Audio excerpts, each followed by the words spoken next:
those grunts are about to stick in your throat, then maybe I'll stuff in an apple. Use my body as a missile, so my death isn't meaningless. Swine, short for Strategic Warfare in a Nifty Environment, is a 2001 RTS from Hungarian developer Storm Region. It's one of those games I played as a kid, but wasn't able to finish because I sucked at games and rage quit long before I reached the end. So when I recently saw the HD remaster on Steam, I knew the time had come for me to finish what I started all those years ago. The story is simple. Pig Hitler has made himself dictator of Pig Germany and invaded Rabbit France. You can play as both sides, but story-wise the Pig campaign takes place before the Rabbit campaign. In it you take the role of Pig Hitler's favorite cousin and are responsible for leading the charge in the invasion of Carrot Land. The opening crawl even plays a speech from the great dictator. Why is their land bigger and more productive than our own? Who gave them the right, I ask? Yeah, I don't call him Pig Hitler for nothing. You're given some units to start out with, but no builders. This game has no base building. Instead, at the end of every mission, you tap into the defense budget for some cash you can spend on new units between missions. These carry over to future missions along with any experience they earn, so you really want to keep your guys alive. Once they get enough experience and level up, their stats improve and they get a nice visual upgrade. There are 3 levels of experience. On the lowest rank, the units look like they just rolled off the assembly line. On the middle rank, there's some visual wear and tear on the vehicles, and on the highest rank, most of their paint is gone, some of them will start rusting, and the rabbits will add some cope cages for extra protection, while the pigs take a note from the orcs in World of Warcraft and cover themselves in spikes. Other than just buying more units, you can also spend your defense budget on airstrikes and supply trailers. Airstrikes are called in by your command vehicle and are bad. They don't hit where you aim most of the time, and even if they hit, they don't do that much damage. Supply trailers, on the other hand, are absolutely essential to keeping your army supplied. Without fuel, your vehicles can't move. Without ammo, they can't shoot, and if they run out of health, they're incapacitated. My turret's done! Bon Dieu! I cannot continue fighting! They don't get destroyed, their turrets just get blown off, something tank crews famously tend to survive. However, if they keep taking damage after that, they will be destroyed. They would often die from splash damage, but if you're careful, you can avoid killing most enemies if you want to. You probably won't want to, though. Incapacitated enemies still provide line of sight to their allies and get in the way of your units. Most of the time, I would mercilessly execute all wounded enemies to stop getting pelted by artillery. The enemies are brutal too. They would even finish off their own wounded allies just for being in the way. Let's talk units. The roster is pretty standard RTS fare, with both factions having a mostly identical lineup. There's a tank for tanking hits, a scout car with more mobility but less armor, and artillery that can deliver long-range presence on Friends Day. You can also get a tow truck for towing things, mainly supply trailers. You later get more specialized units like rocket launchers that can switch to multi-shot mode if you like wasting ammo, heavily armored but super slow and short-ranged mortars, and mine layers that lay mines. Mine in the ground. Sorry, let it die. The only faction-exclusive units are the tank killer for the rabbits and the heavy tank for the pigs. The tank killer is fast, cheap, and hits hard with homing missiles that never miss. It's probably the best unit in the game. The heavy tank is a bigger, more armed and armored version of the regular tank that moves and turns at the speed of continental drift. I didn't play multiplayer, but I suspect the tank killer would make the rabbits dominate the pigs in PvP.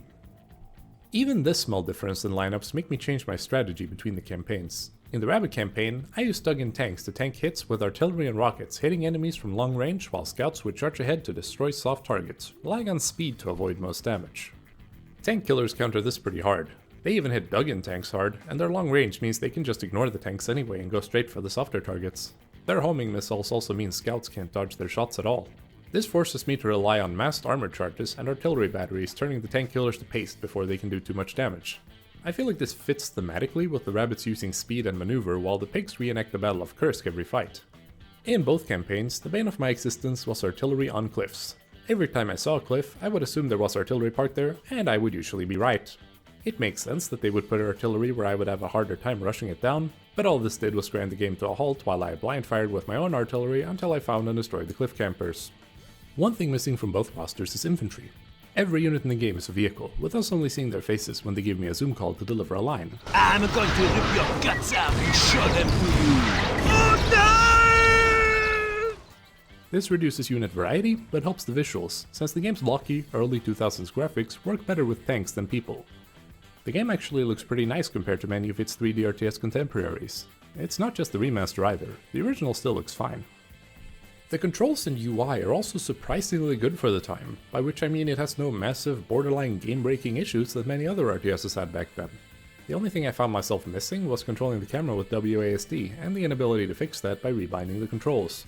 But the game is so slow paced that it wasn't that big a deal for me, and there are ways to fix it outside the game if you really feel like it. Back in the story, we crush a rebellion against Pig Hitler, and the invasion of the rabbits begins, with us quickly overwhelming the forces guarding the one pass between the two countries and attacking targets in the rabbits' country. Most of the story is delivered through pre-mission briefings in authentic, true-to-life French and German accents. In the mountains to the north are our only oil refinery and our richest mining facility. I think we can safely say at this point that the rabbit army does not contain any warriors with any real ability. They direct you to capture strategic resources like mines and oil fields and defeat the enemy armies in the field. Some missions you meet other commanders like Captain Happenin or Colonel Fatclaw who either help or oppose you. These all look like your command vehicles wearing a Halloween costume, and much like every other unit, they have some great hammy voice acting. Don't you agree that Iron Tusk is an arrogant, bloated sack of lard? The missions have relatively low stakes until we get to the second to last one, the Enola Gay Commando. In it, the rabbits have developed a nuclear bomb and are gonna blow up the pig capital unless we can destroy the planes carrying the bomb in time. The stakes thoroughly raised, I rush the airport and destroy the planes there, but still fail. Turns out there's another plane hidden in a corner under some camo netting. Sneaky. Well, I can be sneaky too, and save some time bypassing airport security by destroying the planes there with artillery from outside the fence. This saves me enough time to go to the last plane and destroy it before the timer runs out. The last mission in the pig campaign is a real slog. The map is huge, full of enemies, and with no visible objectives to take. The briefing just said to occupy the city and destroy the rabbits, so I start going block by block, killing everything not pink and oinking. Luckily I banked a lot of money for this, and the map is just full of supply trailers, so my cup runneth over with anything I might need. Seriously, every blue dot on the map is a trailer. Several hours of urban combat later, and several hundred enemies destroyed, including 2 special nuclear artillery tanks who did way less damage than you'd think, we finished the mission, beating the pig campaign, but that's not the end of the story. The rabbit campaign picks up after the pig campaign, with rabbit France having done about as well as our France did during World War II, but that's all about to change.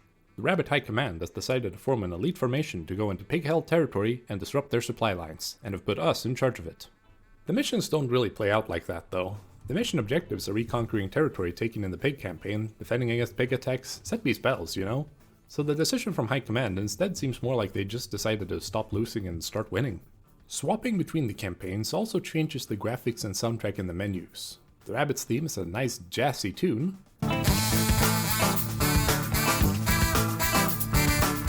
while the Pig's theme sounds more like something out of Red Alert.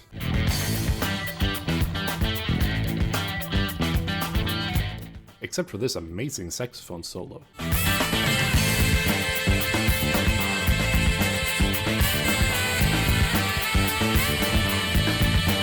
Speaking of the soundtrack, during the missions, there isn't any. You're going to be quite dead in a minute. The music is entirely contained in menus, which is a shame because what little of it there is pretty good and really catchy.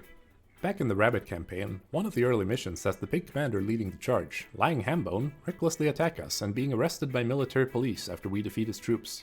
I like to imagine Lying Hambone as our character from the pig campaign, and his capture is what turns the tides of the war. He's one of the lucky ones. The opening crawl for the pig says Pig Hitler doesn't like disappointments, and that's putting it mildly.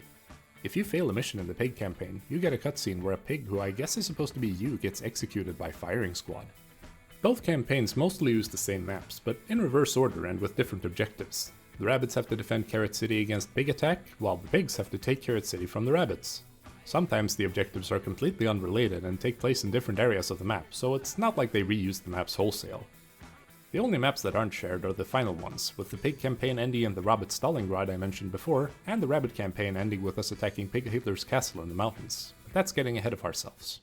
Before that, we have to talk about the difficulty curve and how wonky it is. I started the video with the pig campaign because it makes more sense for the story, but if you're thinking of playing Swine, starting out with the rabbit campaign makes more sense because it's way easier.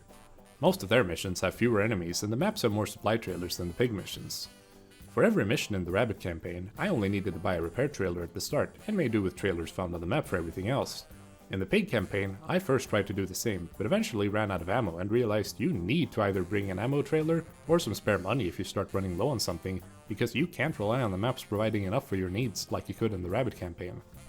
Back in the story, the rabbits drive the pigs out of rabbit territory and invade them right back, taking back control of the one pass into the Empire of the Swine and attacking the city where we put down the pig rebels way back at the beginning. The final mission in the rabbit campaign is kind of the opposite to its pig counterpart. As I mentioned before, your objective is to reach Pig Hitler's castle and liquidate him. You can't buy any supply trailers before or during the mission, and there aren't that many of them on the map.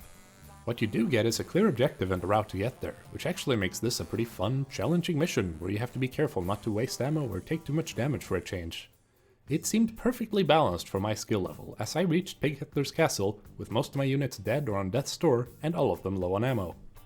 Pig Hitler tries to escape with a zeppelin, but the rabbits shoot him down in the only cutscene that relates to the mission it follows at all, other than the one of the player getting the Tukhachevsky treatment. Every other mission also ended in a cutscene, but most of them were just short vignettes of the pigs being idiots and or taking L's to the rabbits. And with that, Pig Hitler is dead, the Pig Republic is restored, and the rabbits pull out, leaving only a small occupying force to secure the peace. And that was Swine, a pretty average early 2000s RTS with a lot of charm that I somewhat enjoyed despite its flaws. Don't know if I'd recommend it, but the HD remaster is on Steam and GOG for very cheap if you want to give it a shot. This has been Rom. If you liked the video, you can hit the like button, and if you'd like to see more in the future, you can subscribe to the channel. See ya.